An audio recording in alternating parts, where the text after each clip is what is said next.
killer nuns and pastors, a possessed woman climbing the wall, ghosts, ghouls, and more. These are the top 10 evil people captured on camera in church.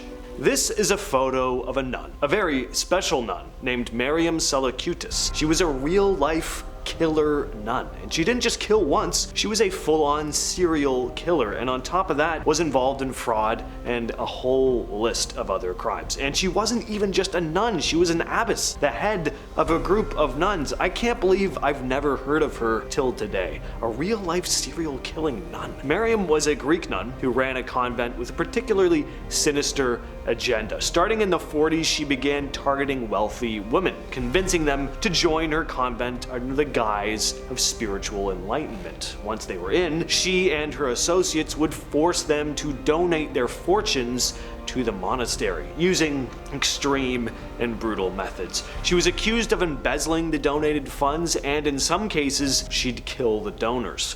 By the time the authorities started closing in, she had amassed a huge amount of property, around 300 homes and farms, and a fortune in gold and jewels. An anonymous tipster, the daughter of one of the wealthy donors, alerted the police. She claimed her mother had been coerced into leaving her fortune to the monastery, and this set off a chain reaction of investigations. The FBI even got involved after a missing persons case linked to Soulakiotis' convent came up. The daughter of a Greek immigrant who had gone missing in 1949 was reportedly last seen in the convent. Oh, and this is a really messed up thing. Soulakiotis' convent was supposedly also a place where people suffering from tuberculosis were brought, under the false pretense of it being a sanatorium. The prosecution alleged that around 150 people died there because proper medical treatment was deliberately withheld. In 1950, over 85 police officers stormed her monastery grounds and arrested her. They also found a bunch of half-naked, malnourished, and sick elderly women tied up in the basement. The young man on the right in this photo is Ben Field. You'd never know by looking at this image, but he went on to kill the old man standing beside him, Peter Farquhar, a retired teacher and author. Ben Field was training to become a priest when he began a relationship with Peter Farquhar, and would later admit to spiking his drinks with illicit substances and hallucinogens simply to torment him and make Peter question his own sanity. According to Field, he did it for no other reason than it was cruel to upset and torment Peter purely out of meanness. These are Ben Field's exact words to the jury.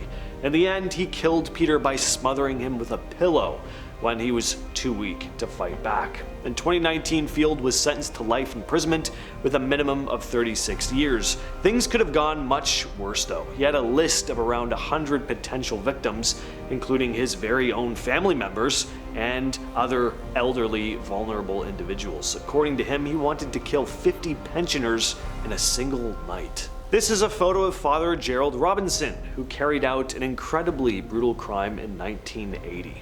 On April 5th of that year, Sister Margaret Ann Paul, a 71-year-old Catholic nun, was found dead in the chapel at Mercy Hospital in Toledo, Ohio. She'd been strangled and stabbed 9 times in a pattern resembling an inverted cross. After this, she was covered and stabbed an additional 22 times. At the time of the killing, Father Gerald Robinson was one of the first individuals to arrive at the scene and preside over the Mass for Sister Margaret Ann. At first, he wasn't suspected of anything, but as time went on, suspicions about Robinson began to grow. The real breakthrough in the case, though, came with advancements in DNA technology. In 2004, after years of investigations, Father Robinson was charged in the case and finally convicted in 2006. He spent the remainder of his life in prison and died there in 2014.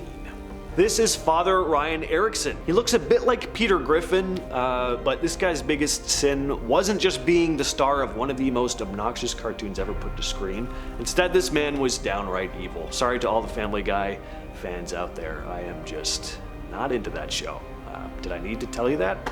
Probably not. In February of 2002, Erickson took the lives of 2 men. The 2 men had been members of his church in Hudson, Wisconsin. They'd called him to a meeting to discuss some pretty serious allegations against him. The accusations included misconduct with a male juvenile and reports that Erickson had been giving intoxicants to minors. Erickson showed up with a firearm, firing at Dan O'Connell and the other man. As law enforcement began to close in on him, Erickson reportedly told a deacon at another church, "I done it, and they're gonna catch me." Alright, so we've talked a lot about death, some very disturbing stuff. Let's take a moment to watch this glorious moment play out. This takes wedding crashers to a whole other level. Some dude had apparently come in off the street to flash everyone during a wedding ceremony. To some, mainly I'm gonna guess the bride and groom, this man is the epitome of evil. To others, this man is an absolute godsend. Weddings are boring. The problem is it's this long drawn out process, but we all know how it's gonna end.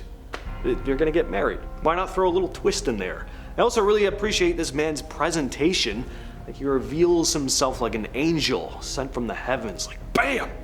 Look at me. The way he just opens those doors, or whatever you call those there. Doesn't even leave immediately, he just stands there for like a while. Must have felt like an eternity to all the lucky people who were there to witness this in person. So this dude was exploring an abandoned church when he came across this. Certainly not something I'd ever want to see while exploring an abandoned church. Then again though, what exactly would I like to find while exploring an abandoned church? I don't know. I mean, you're either gonna find nothing or something bad. Some might find this dude's screaming comical, and I can definitely see that. At the same time though, it doesn't sound unrealistic necessarily. I mean, how are you supposed to react if coming across something like this in an abandoned church? Of course you're gonna scream and say some silly stuff, you know? Oh my god, what is that? I'd probably say that. I can imagine myself probably, you know, acting the same way. What do you think of this video though? Was this guy genuinely scared, or was this just a hoax? From TikToker Anelli_RG comes this disturbing video taken in church in Mexico. Apparently she'd always gotten this weird, off-putting, uneasy feeling while she was at church. And one day she decided to film during mass and picked up someone or something on camera that she didn't remember seeing in person.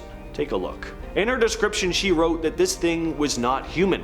And by the looks of it, I definitely agree. That is what I'd call a ghoul. Is this just poor camera quality? Well, maybe that might have something to do with it, but everyone else looks pretty normal. Whatever this thing is, it clearly stands out. The pale skin, the black pits where its eyes should be, it looks like the type of thing you'd see standing on someone's lawn as a Halloween decoration, but instead, it's just mingling with the crowd at church, swaying to the music. Like, don't mind me, just a ghoul hanging at church. Maybe it's not that bad after all. Who knows? But it looks bad. Alright, well this looks like it's seen out of The Exorcist, which is never a good thing. Just what in the hell is going on here? This video was apparently captured in Malaysia and shows a woman climbing the wall of a church in a really creepy, unnatural way. Not that climbing the wall of a church would ever be natural, but you know what I mean. It's the way she moves. It just doesn't look human. She looks like she's been possessed by a spider. And not Spider-Man.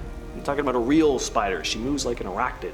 Just an eerie piece of footage, real or not. Alright, this next case is absolutely nuts. This is Pastor Tracy Burleson. On May 18th, 2010, Burleson claimed that his wife Pauletta was shot dead while he was away making a brief errand, and that he came home to find her. Now initially it seemed like this was just a tragic random event, but this was in no way random, and this pastor was in no way innocent. Prosecutors found that Burleson had actually orchestrated a kill for hire scheme to get rid of his wife so that he could collect on a $60,000 life insurance policy. And even crazier, Burleson's son William was involved. How involved was he though? Well, he was the guy his father hired to do the job.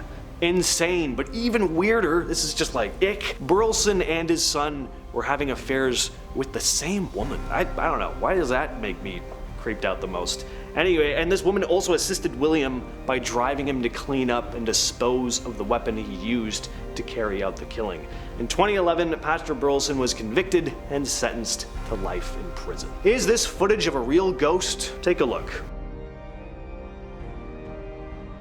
Did you catch that? It looks like this translucent red shape walks from right to left and then kneels at the altar before disappearing. It's pretty clear, which I really like. It's rare to see in supposed ghost videos. Unfortunately, what we still have here though is the hallmark of all ghost videos, the bad camera work. It looks like whoever's filming was just spun around on one of those spinny things at the playground. As for what this red entity could be, is it the ghost of someone who used to visit the church? Is it a former priest? Something darker perhaps? Is this video even genuine? Who knows? But that's what I like about mysterious videos like this online. It's the unknown. They could be hoaxes, but there's that part of your brain that's like, maybe. With all that said though, I've been your host James. I'll catch you, yes you specifically, in the next video.